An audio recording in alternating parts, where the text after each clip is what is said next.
নমস্কার আপনাদের সবাইকে ট্রাইবস টিভি বাংলায় স্বাগত আছে। টলিউড সফরে আপনাদেরকে সফর করাতে নিয়ে এসেছি কোন গোপনে মন বেসেছে সেটার। আমার সাথে আছে রণজয় দা। এমন আছো একটু শুনি আর কি চলছে ফ্লোরের মধ্যে? দুই বউ একটা স্বামী চলছে, আমিও বুঝতে পারছি না। আমিও বোঝার চেষ্টাই করছি যে হচ্ছে নাকি, বোঝার চেষ্টা করছে এখন। যেটা বুঝে গেছি যে দুর্বোধ্য আর কি। অনিকেতকে বোঝা খুবই চাপের ব্যাপার, মানে আমার এখতিয়ারের বাইরে হয়ে যাচ্ছে ছেলেটা, কি যে করছে। তুই ম্যামাও করছিস কেন? দেখছিস কত চাপে আছি। তোমার দুঃখে কি সমব্যথী? তাই মনে হচ্ছে, ওই কেঁদে দিচ্ছে আমার হয়ে। কি করছি বেচারা অনিকেতকে দেখলে কি কি অ্যাডজেক্টিভ মাথায় আসে তোমার যদি বলা হয় ওকে বোঝানো? বলা যাবে না,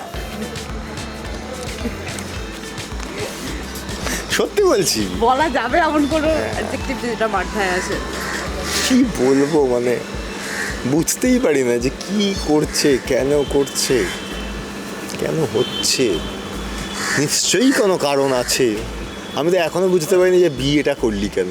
আবার একবার হ্যাঁ, মানে ওর সমস্ত কনসার্ন প্রত্যেকটা সিনে আসছে শ্যামলীর প্রতি।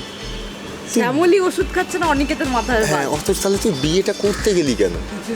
মানে তো খেতে কোনো কাজ নেই, অন্য কিছু কর জীবনে, চলে যা এখান থেকে, ঘুরতে যা। তো সমস্যা হচ্ছে, পাহাড়ে চলে যা।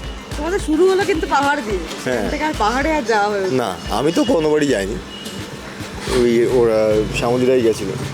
বুঝতেই পারছি না যে চল কে আর বুঝতে চল রা। হ্যাঁ, আমিও খুবই কনফিউজড। বেশ, এই দুই বউয়ের মাঝে মাঝে মাঝে কি স্যান্ডউইচ হয়ে যায় অনিকেত? না, সেরকম ব্যাপার এখনো তৈরি হয়নি, কারণ হচ্ছে অনিকেত বুঝতেই পারছে না হঠাৎ করে অনন্যা এরকম রিয়াক্ট করছে কেন। কিন্তু অ্যাকচুয়ালি অনিকেতের ভাবা উচিত যে অনন্যা এতদিন পরে রিয়াক্ট করছে কেন। ওর অনেক আগে ভাবা উচিত ছিল যে এই মহিলা তো অনেক আগে রিয়াক্ট করার কথা, এত পরে এই ভদ্র মহিলা কেন রিয়াক্ট করছেন সেটাও ভাবছে না। এমনই অদ্ভুত প্রাণী অনিকেত, সে ভাবছে যে অনন্যা এরকম রিয়াক্ট করছে কেন। আরে ওর হাজবেন্ড, তাকে নিয়ে অন্য আর একটা মেয়ে যদি অন্য কথা বলে ওর পয়েন্ট অফ ভিউ থেকে, সে তো রিয়াক্ট করবেই। রিয়াক্ট তুমি করতে পারবে না, অদ্ভুত প্রবলেম। মানে এরপরে যদি শ্যামলীর সঙ্গে অনিকেতের বিয়ে দেওয়া হয় তখন ও বলবে না, আমার মনে হচ্ছে আমার অনন্যার প্রতি প্রেম আছে, আবার অনন্যার সঙ্গে বিয়ে করবে না, আমার শ্যামলীর প্রতি প্রেম আছে। ওর সমস্যা আছে, জীবনে ডাক্তার দেখানো উচিত। তোমার ক্যারেক্টারের সাথে বিয়েগুলো কেন পেছন ছাড়ে না? ওই জন্য কি রিয়েল লাইফেও বিয়ে করতে ভয় পাও? কঠিন প্রশ্ন। আমার না কি বলি বলতে, মানে এটার কোনো উত্তর নেই আমার কাছে। যে মানে প্রত্যেকটা সিরিয়ালে তুমি যাকে ভালোবাসো তাকে পাও না, আবার অন্য লোকের সাথে যখন পাই তখন চাই না, যখন চাই তখন পাই না। এরকম একটা অদ্ভুত ডিলেমার মধ্যে চলছে ব্যাপারটা। সে যাকে এইভাবেই চলুক, যতদিন চলে সেইভাবে আমাদেরই ভালো। সিরিয়ালটা চলবে তত ভালো, ভালো কথা। মানে দর্শক মাঝে মাঝে তোমার জন্য খুব দুঃখ পায়, বা লেখেও ফেসবুকে দেখি প্রত্যেকটা সিরিয়ালে একই রকম, ভালোবেসেও ভালোবাসা পায় না লোকটা। দেখ, আমি এরকমভাবে টিপিক্যাল সিরিয়ালের জন্য কী উত্তর দিতে হয় আমি সত্যিই জানি। অনেক সময় আমি বুঝতে পারি নিজের অজান্তে নিজের ক্যারেক্টারকে রোস্ট করে ফেলছি, কিংবা আমি বুঝতে পারি যে আমি বলতে বলতে যে হঠাৎ করে বললাম কোনো একটা কথা, ঠিক আছে, সেটা একদমই সিরিয়াল সূচক কিংবা সিরিয়ালের মতো করে কথা নয়, ঠিক আছে। তো আমি চেষ্টা করি যে এটা একটু মার্জিত বইতে এখন কথা বলার, কিন্তু তাও সেই খারাপই বলে ফেলি। তো আমাকে প্রশ্নগুলো করিস না, শুধু শুধু আমি একটা এই যে দর্শক তোমাকে নিয়ে তো লেখালেখি করে, আপনারা যা ভাবছেন আমিও তাই ভাবছি, এইটুকু শুধু জেনে রাখবেন। এইটুকুই সব। আপনারা যা দেখছেন আমিও তাই দেখছি, আপনারাও যেখানে যেখানে গিয়ে আটকাচ্ছেন আমিও সেমভাবেই আটকাচ্ছি। তো তারপরেও আমাকে তো আমার কাজটা করতে হবে, তাই করছি। বেশ, এই অনিকেতকে ফুটিয়ে তোলার জন্য এখন কি কি প্রিপারেশন থাকে রণজয়দা? মানে কখনো রাগ হয় অনিকেতের জন্য? আমি আজকেই যেমন এরা এই বহুদিন পর কেউ একটা ঠিকঠাক প্রশ্ন করলো, যাই হোক, আজকে যেমন আমি সকাল থেকে ট্রাই করছি যে যতটা আমাকে যদিও অ্যালাউ করে সিরিয়ালে, এরকম আন্ডার অ্যালাউ করে না ওদিকে, কিন্তু আমাকে এখানে আন্ডার করতে অ্যালাউ করে, যেটাতে আমি কমফোর্টেবল। আজকে চেষ্টা করছি যে যেরকমভাবে নর্মাল দিনে কথাগুলো আমি বলি, কারণ এতটাই হঠাৎ করে বিষয়গুলো অন্যরকম হচ্ছে যে আমি নিজেই ঘেঁটে যাচ্ছি যে। এবং আমরা পাঠ করতে কিনা বহু সময় যেটা হয় যে ব্যক্তিগত চরিত্রের আঙ্গিকে আমরা দেখে ফেলি, যে ধর আমার পিওভি থেকে আমি দেখা শুরু করলাম যে আমি যদি এখানে দাঁড়িয়ে থেকে দেখি আমার তো মানতে অসুবিধা হচ্ছে যেটা হচ্ছে, কিন্তু এই চরিত্রটা তো এখন এটা করি, ওটার প্রতি জাস্টিস আমায় করতে হবে। জাস্টিস করতে গেলে ওটাকে বিশ্বাস করতে হবে যে হ্যাঁ, this something is happening right that. তো তখন এত ডিলেমা হয়, সেজন্য আজকে সকাল থেকে আমি ট্রাই করছি একটু অন্যভাবে কাজটা করার। মানে ধর যে কথাগুলো আমি নর্মালি বলি, কিংবা যে কথাগুলো সিরিয়ালে যে সময় একটা চমকপ্রদ টোনে কথা বলতে, একটা স্পেসিফিকটা মানে একটা ব্যাকরণ আছে, কিন্তু ঠিক আছে না আমি তো বলছি তুমি যাবে না, বলছি আজকে আমি বলবো না, ওকে, আজকে আমি কিছু অন্য করে দেখি। এবার সেটা করলে কী হবে, কী ইম্প্যাক্ট দাঁড়াবে আমি জানি না, তো আজকে থেকে ওটা ট্রাই করছি। বেশ। এই দর্শকদের প্রশ্ন থাকে, তুমি কবে বিয়ের পিড়িতে বসছো, না বসবেই না?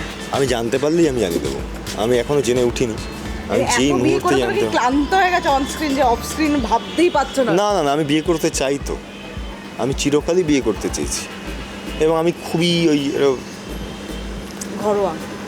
ঘরোয়া ঠিক জানি না কি বলে এক্স্যাক্টলি, মানে আমি কাজ খুব ভালোবাসি, এবং তার সাথে কাজ হয়ে গেলে আমার ওই 10টা 5টা যেরকম লোকজন অফিসে চাকরি করে, আমার কাছে আমার কাজটা এরকম। হ্যাঁ মানে আজকাল একটু অ্যাওয়ার্ড শোয়ার্ড শুধু আমার দেখা যাচ্ছে, কারণ যখন আমাকে বলে যে কিছু সম্ভাবনা আছে তখন আমি যাই, নইলে আমি সেখানেও আমি নেই আর কি, নৈবছ কিংবা প্রিমিয়ার তো এখন যাই না, খুব কাছের কোনো বন্ধুর প্রিমিয়ার না হলে, তাহলে ওই সকালবেলা অনেকদিন কোনো প্রিমিয়ার কাজে, হ্যাঁ কাজে আসি, এরকম নয় যে ইচ্ছা করে যায় না, কিন্তু আমি কাজ রেখে কি প্রিমিয়ারে আমি যাবো। তোমাকে নিয়ে যখন কন্ট্রোভার্সি আগে হতো, সেইগুলোকে তুমি আগে পাত্তা দিতে, আর এখন কি পাত্তাও দাও না সেগুলোকে? প্রথম কথা হচ্ছে কোনোদিন কোনো কন্ট্রোভার্সি আমি তো নিজে করিনি, তাহলে কোনো কন্ট্রোভার্সি আমি পার্ট এটা বলাটা ভুল হবে, এটা আমি এখন রিয়েলাইজ করে, আগে আমি ভাবতাম আমি কন্ট্রোভার্সিটা আমাকে নিয়ে ভাবলাম আজকে ধর তুই, তোর সঙ্গে আমার এই ধর সেটে আসলে আলাপ হয়, দেখা হয়, মাইকে কথা হয়, তুই আমাকে দুটো প্রশ্ন করিস আমার কাজ নিয়ে, আমি উত্তর দিই, তোর কাজ তুই করিস, আমার কাজ আমি করি, আমি বাড়ি চলে যাই, তুই তোর বাড়ি চলে যাস। আমি হঠাৎ করে একদিন উঠে দাঁড়িয়ে বললাম যে তোর সঙ্গে আমার একটা ভেতরে সম্পর্ক ছিল, অথচ তুই আমাকে ছেড়ে চলে গেছিস, হ্যাঁ অথচ এই করেছিস সেই করেছিস, হ্যাঁ না তা না এই সেই, তোর এক ঝটকা মনে হবে এটা কী হচ্ছে না, এত মিথ্যে কথা বলছে কেন, ভুল কথা বলছে কেন, তুই সেটা প্রমাণ করার তাগিদে ছুটলি, একটা সময় পরে তো রিয়েলাইজ করবে ধরো ব্যাং ওর মতো বলেছে আরও 10টা লোক বলতে, আমি কী করবো গিয়ে 10টা লোককে প্রমাণ করে যে না ও ভুল বলেছে, মিথ্যে কথা, দেখ ফালতু আমার এনার্জি নষ্ট, সময় নষ্ট, ওর থেকে আমি নিজের কাজ করি। বল ভাই তুই বলে দিলে আনন্দ পাস, বল, আমার এখন এটা মানে সেটাই দেখতে পাচ্ছি, তুমি এখন অনেকটা কাম হয়ে গেছে, একদম সব কিছু হচ্ছে চলে যাচ্ছে এরকম। কারণ না হলে আমার শারীরিক মানসিক সব দিক থেকে আমি খুবই খারাপ থেকেছি একটা সময়, সেটার ওয়ার্থ ইট না, মানে আমি ডিজার্ভ করি না সেটা কোনোভাবে, এবং আমি নিজেকে সেই জায়গা থেকে অনেকটাই গুরুত্ব দিই এখন, এবং যেটা দেওয়া উচিত। বেশ, তার সাথে তো এখন সিনেমারও কাজ শেষ হলো কিছুদিন আগে তোমাদের, আর তার সাথে এই বছর আরও কি সিনেমায় কাজ করছো? আর দেখ যেটা কথা হচ্ছে সেটা যতক্ষণ না আসছে যাবো, সেটা যতক্ষণ না শুরু হচ্ছে আমি তো কিছু অ্যানাউন্স করতে পারি না, তবে একটা কথাবার্তা সবে একদম ইনিশিয়াল স্টেজে আছে, সেটা করলেও এখন 2-3 মাস দেরি আছে আরামসে। নতুন কাজ আসুক, অনিকেতের জার্নিও আরও রোলার কোস্টার হোক, দর্শকদের শেষে কি বলবো? দর্শকদের বলবো যে একটু অনিকেতের পাশে থাকুন, বুঝলেন, অনিকেতকে বোঝাতে সাহায্য করুন, অনিকেতের একটু সাপোর্ট দরকার, একটু আপনারা অনিকেতকে নিয়ে একটু এগিয়ে চলুন, আমার পক্ষে একটু কঠিন হয়ে যাচ্ছে, আপনারা একটু কিছু করুন, কিছু একটা করুন, মানে চ্যানেল ফ্যানেলে বলুন, ফেসবুকে গিয়ে ইনস্টাগ্রামে গিয়ে বলুন, যেটা করুন যে অনিকেতের যেন একটু একটা বোধের জায়গা তৈরি, একটু বুদ্ধিমানের মতো ব্যবহার করে, বুদ্ধিমানের মতো আচরণ করে জীবনে, কী যে করে মাঝে মাঝে। সদ্য অ্যাওয়ার্ড পেলে খাওয়া দাওয়া কি হয়েছে ফ্লোরে? কেউ ট্রিট দেয়নি না মানে আমাদের ফ্লোরে এমনি আমরা খাওয়া দাওয়া করতে থাকি বিভিন্ন সময়, তো ওরকম আলাদা করে আর এটা নিয়ে কিছু হয়নি, সবাই খুব খুশি আমি যে কোনো কাজ থেকে অ্যাওয়ার্ড পেলে, আগেও যখন 2টো অ্যাওয়ার্ড পেয়েছি তখনও তারা সবাই খুব খুশি ছিলেন, এইবারও জি বাংলা সোনা সংসারের প্রিয় ছেলে হিসাবে আমাকে সম্মানিত করা হয়েছে, এটার জন্য আমি, আমার পুরো পরিবার, আমার কেজিএমবি পরিবার সবাই খুব খুশি, সো এবং আমার ফ্যানেরাও খুব খুশি, so lovely. Thank you so much. বিনোদনের এরকম সমস্ত আপডেটের জন্য অবশ্যই চোখ রাখুন টাইপ বাংলা পর্দায়।